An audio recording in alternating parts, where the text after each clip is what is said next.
ikaw inday, mangitag pa man hunon, siguro abaya inday ang bulanon.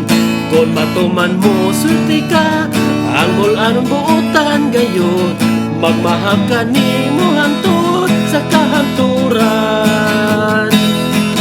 Kung ikaw inday, mangitag pa man hunon, siguro abaya inday ang bulanon.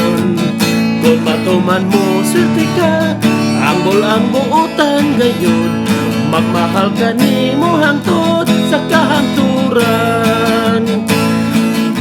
Apan baya inday, ayaw hikalimti, bisan dako gusto magpadili-dili, ilabi na gayon sa palakirong ulit tao. Kay gusto siyang muhangyo kanimo.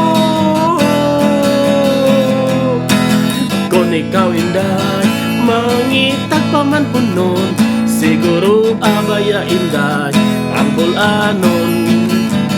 Kung matuman mo swerte ka, ang bulanon buutan gayon, magmahal ka ni mo hangtod sa kahanturan.